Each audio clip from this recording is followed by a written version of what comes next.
Security Risk by Ed M. Clinton. This story appeared in If, Worlds of Science Fiction, February of 1958. Extensive research by Project Gutenberg at Gutenberg.org did not uncover any evidence that the U.S. copyright on this publication was renewed. At moments like this, General David Walker always thought fleetingly of the good old days when he had hated the army. As usual, he smashed the thought out of his mind with a distinct sense of remorse. He looked up again at the seamed face of the Chief of Staff, General Marcus Merryweather. "This could be serious," he said slowly, with a sick sense of the statement's inadequacy. An old tic suddenly returned, tugging at the left corner of his mouth. The deadly, unsmiling expression on Merryweather's face did not change as he slid more tightly into his chair. "You know as well as I that it means the Interplanetary Confederation is ready to go to war with us." Walker stared at the typed statement on his desk. It was a decoded intelligence message from United Terra's prime agent in the Interplanetary Confederation, and it was very brief. The Confederation had developed a long-range neural weapon, effectively canceling out every armament development achieved by United Terra in 15 years of a Cold War that of late had become bitter cold. The all-but-autonomous colonies of Mars and Venus, united now for 20 years in an economic league, had been itching for independence for a quarter of a century.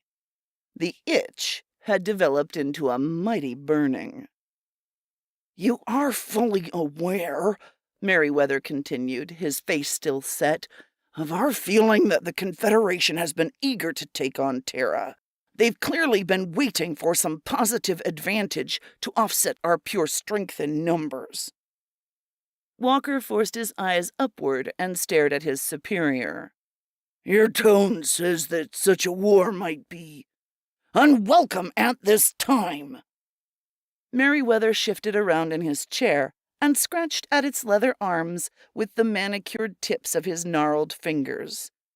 "Walker, I don't have to tell you that this weapon, if it is what our agent infers, and there is no reason to believe otherwise, that this weapon makes it impossible for us to go to war with the Confederation, unless, as Chief of Weapons Development, you can tell me that we have something in our arsenal to combat it."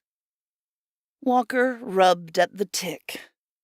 "Nothing," he said quietly. Merryweather leaned forward, his hands crooked backwards against the chair arms like catapult springs. "That answer is unacceptable. There are other questions you must answer, Walker. Questions in some ways even more important than that basic one. Why haven't we developed this weapon ourselves? Why haven't we been aware of its potential existence? Where are the defensive devices which would naturally develop from such cognizance?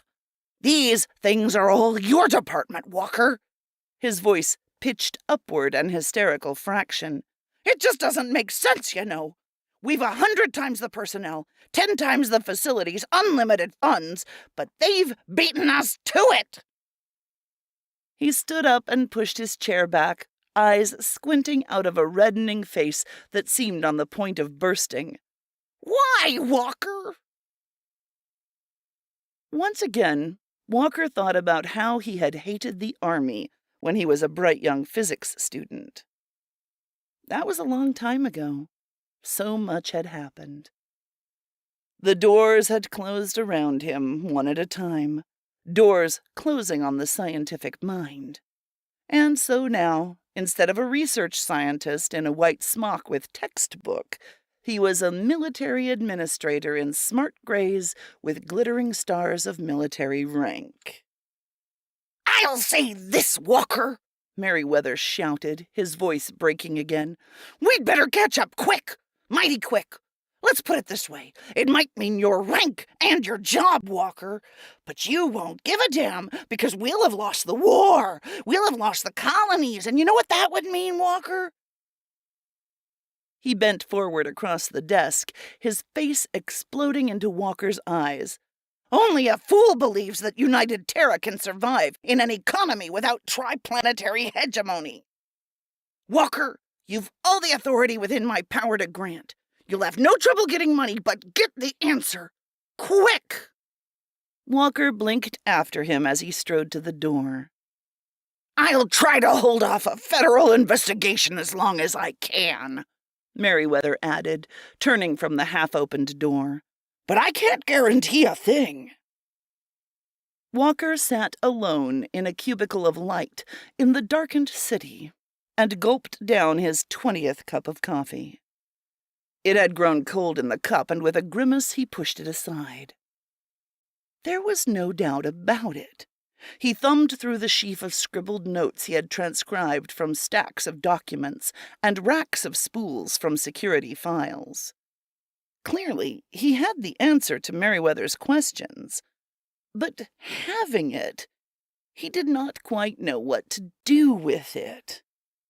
There was, however, no doubt at all. United Terra had been on the track of the neural weapon 10 years earlier, could have had it, and had lost the chance. He rubbed his thumbs hard against his tired eyes and tried to remember back that 10 years. At that time, he had been chief of weapons development for perhaps 3 years. His own name, though, had appeared in none of the files he had examined, so apparently he had not been directly involved in the security hearings. But he should remember. Dr. Otto Millet. Otto Millet. He let the name roll around his brain until shortly an image began to form. An image of a smiling man, graying at the temples, wearing a flamboyant sports shirt and affecting a very close haircut. A man perhaps 40. In the image, he was a laughing man. He remembered now.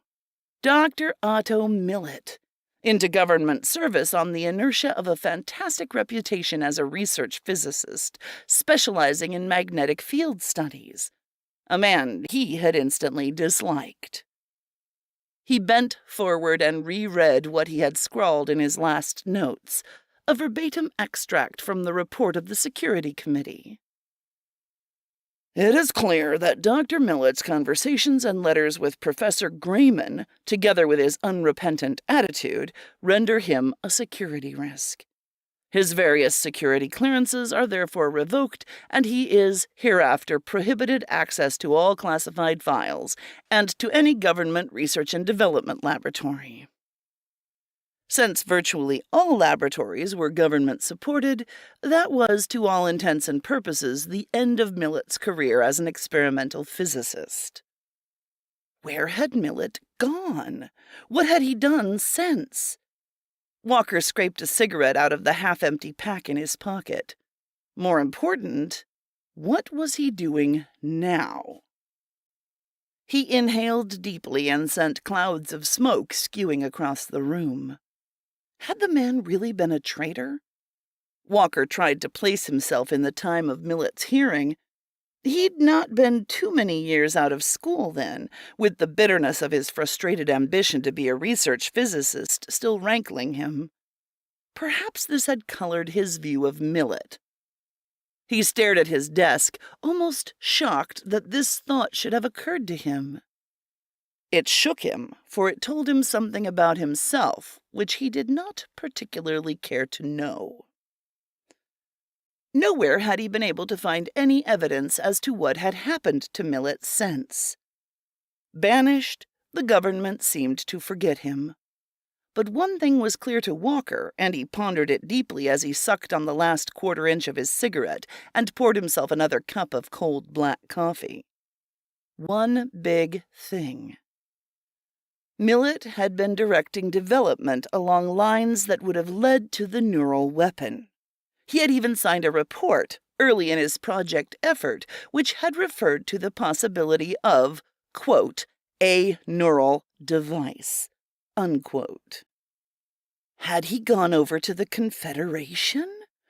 It would account for their possession of the weapon now.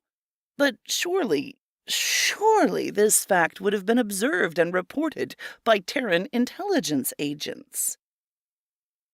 Walker, infinitely tired, forgot his coffee and began to tidy up the desk, filing everything he wanted to keep in an electronically locked cabinet, shoving everything else into the destruction of the vibrator.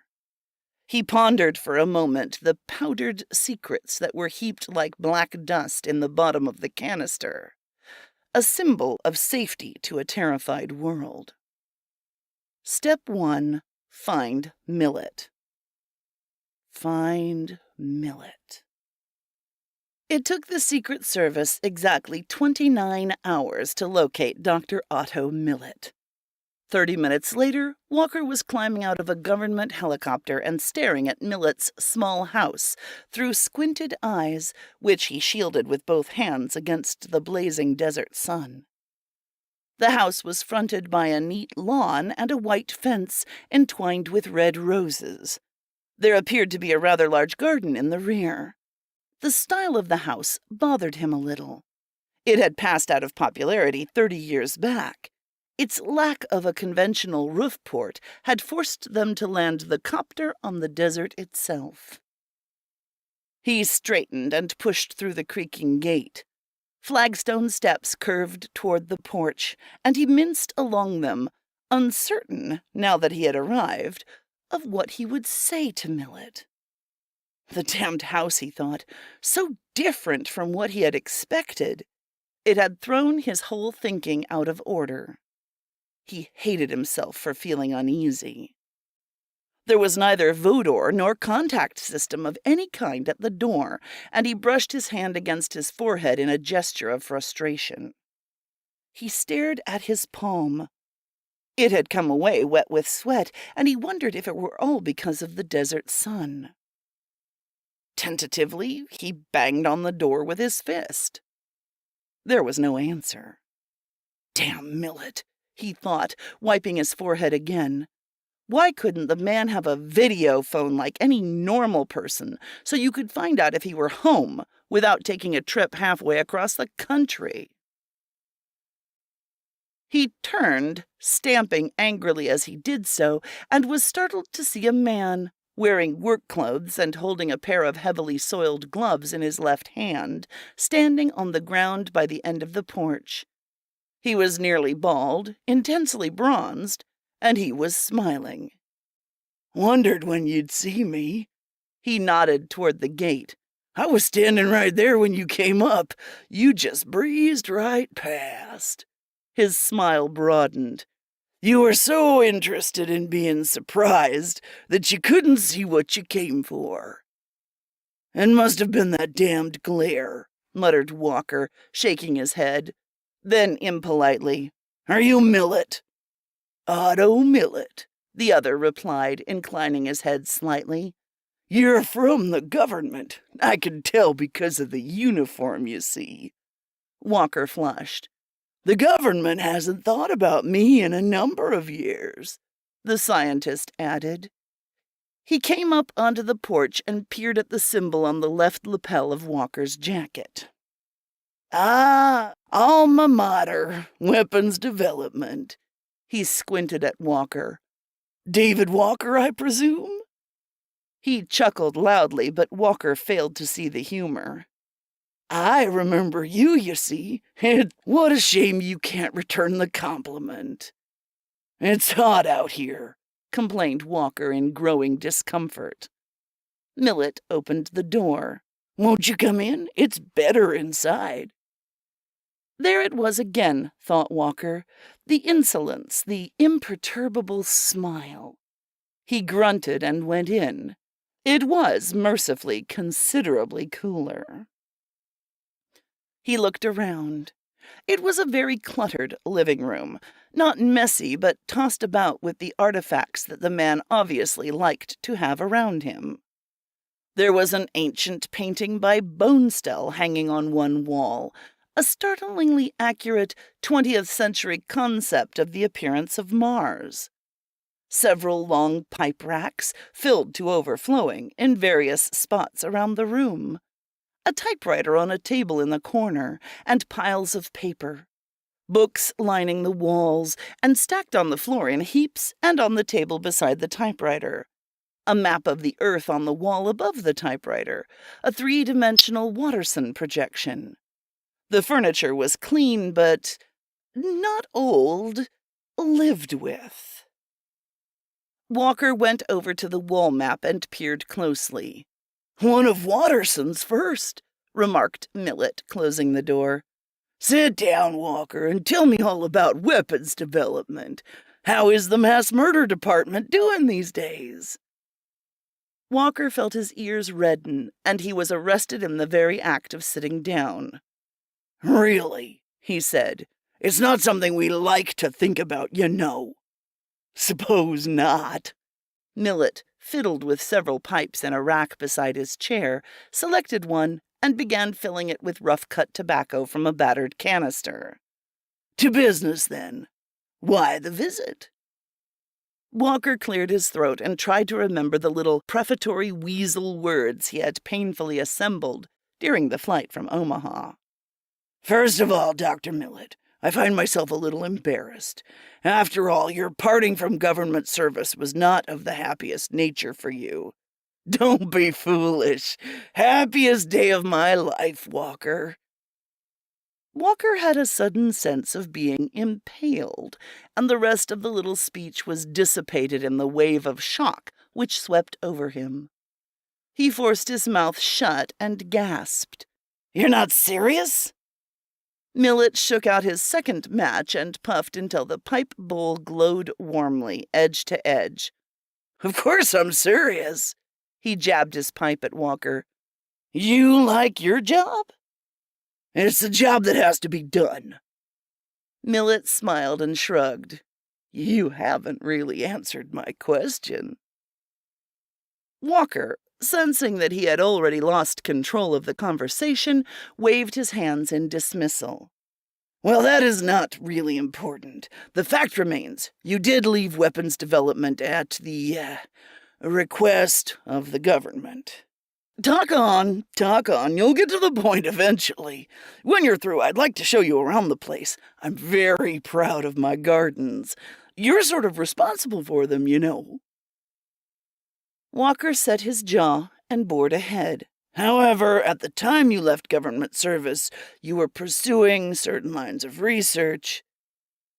Millet leaned back and began laughing. His eyes squinted shut. "Oh, Walker, don't tell me they want me back." It seemed his chance to dominate the discussion again. "I don't think you'd be allowed back." "Good," said Millet, looking up, his laughter fading into a smile. "I was a bit concerned for a moment." There was silence in the room. Walker began to wish that he were somewhere else. Millet simply baffled him. He obviously did not care about his disgrace. Walker felt a resurgence of the old resentment. Millet's face suddenly became very kindly. "Perhaps, as a fellow scientist," Walker almost winced, and knew furiously that his response had shown. "you would be interested in knowing what I've been doing since my unhappy marriage with bureaucracy ended." It was a welcome gambit, and Walker accepted it eagerly. "I certainly would. One of the reasons I came here, as a matter of fact." Millet waved his pipe. "Good. Afterwards you can stop beating around the bush, eh?" "Yes, of course," mumbled Walker. "You know," said Millet as he got up and went to a bookcase, "a man's got to earn a living. Do much reading?" "Not these days. Used to." He scratched a cigarette on the sole of his shoe and inhaled hugely. "Not enough time these days for reading." Millet reached into the bookcase and came out with a stack of magazines. "Well, that's how I make my living." He handed the stack to Walker. "Writing. Using a pen name, of course." He chuckled. "I write everything. Always happiest doing science fiction, though." Walker flipped through the magazines. He looked up. "Obviously, you're doing rather well at it. Have been for the last 7 or 8 years. Lot of fun. And this has been your life since you left us?" Walker set the stack of magazines aside. "Seems a waste of genius, somehow." "As a matter of fact, this is not my life's work. As I said, a man's got to earn a living. This is just a lucrative hobby that pays the way. You see, I've been involved in an expensive research program." "Ah." Walker sat forward and smashed out his cigarette. "This may be important." "Oh, it is, but not, I am afraid, in the way you mean." "You can never tell. What have you been doing?" "Completing a unified theory of life. Why a crystal grows but isn't alive, why an organism that dies isn't like a crystal. What is the process we call life? What is its relationship to the space-time continuum?" He said it so casually that Walker was caught off his guard completely. "Are you serious, Millet?" he said. "Certainly. I expect to publish in about 2 years." "Is this an independent effort?" "Not entirely. Others have contributed. Some pioneers long dead, some among the living." His eyes twinkled. "You see, important things, beside the development of weapons of destruction, do continue in the scientific world. Did you think that was the end of everything for me 10 years ago?" He shook his head in mock gravity. "It was just the beginning. I wanted out, you see."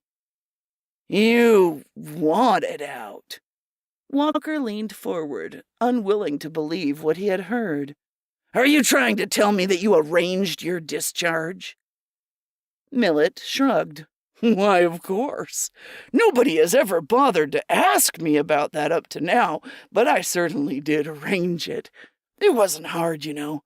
All I had to do was set up some sort of relationship with a so-called security risk, and I was on my way out." "Why, that's damned near treason." "Don't be silly. I had other important things to do.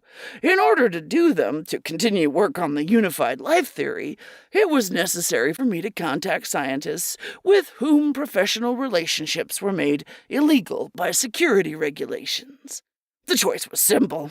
Besides, I didn't enjoy the idea of spending my life developing ways of destroying the very thing I wanted most to understand." "This is fantastic, Millet.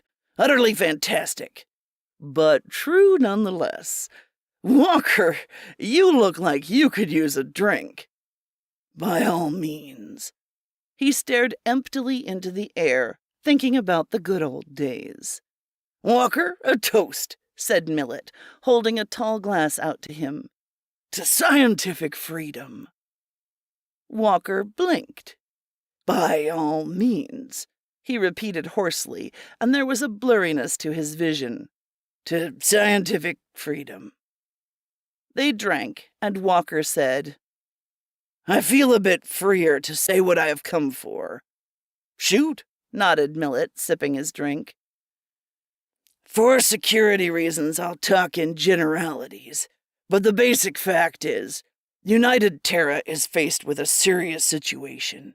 It is most desirable that the research you were conducting when you left us be continued. There are a lot of other capable physicists, both eager to be a part of such activity and blessed with security clearances.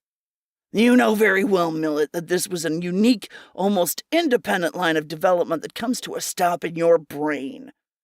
Besides," and suddenly he felt silly, "the lines of communication for research which might enable us to pick up where you left off, in time, too much time, are somewhat entangled in security."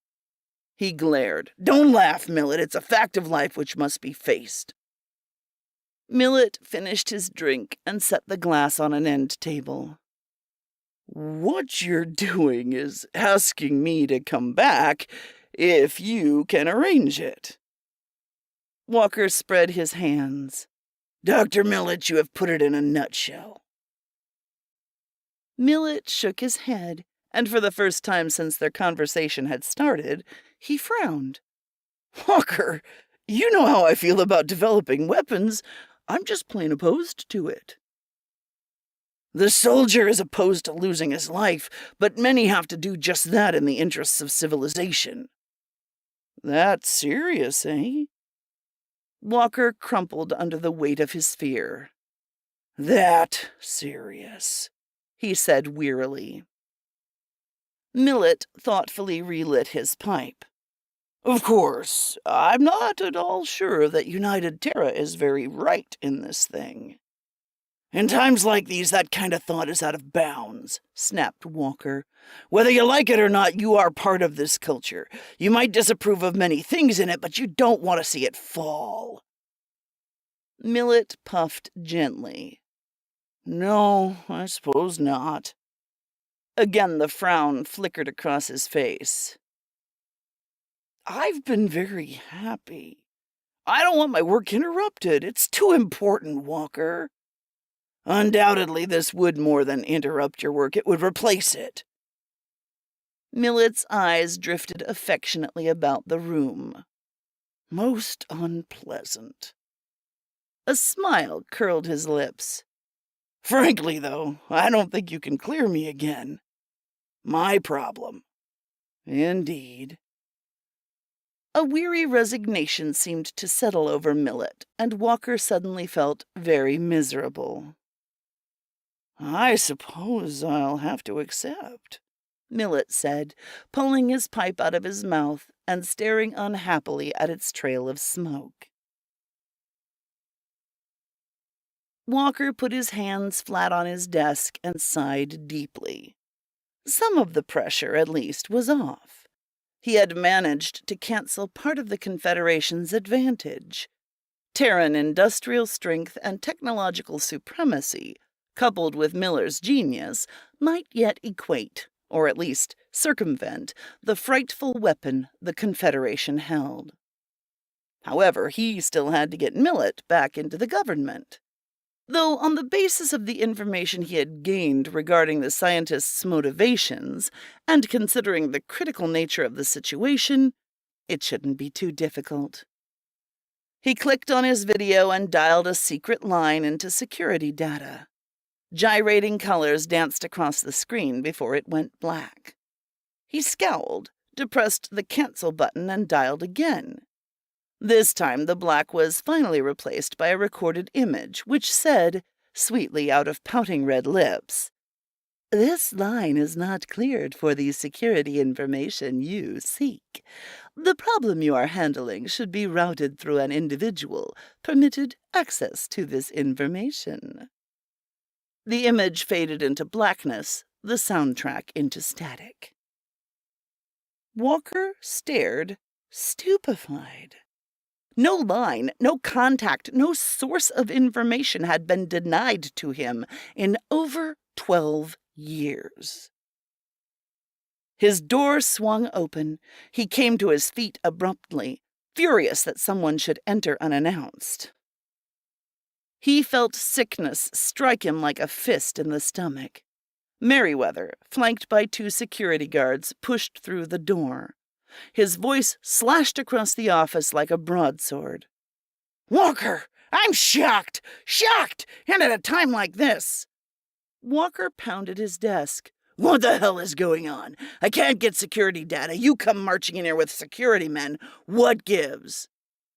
Merriweather gestured to the guards, and they came forward and each took one of Walker's arms. "You're out of a job, Walker!" snarled General Marcus Merriweather. "In the name of God, why?" "You know very well. Take him to security detention, Sergeant." And suddenly he knew. Merriweather stared indignantly when he started laughing. It was a hell of a thing to laugh at, but it was also the most hilarious tragedy he ever hoped to encounter. Millet, security risk, untouchable.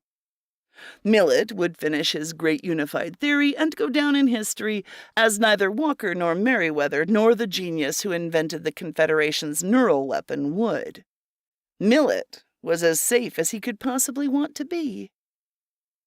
And so was the Interplanetary Confederation. The end.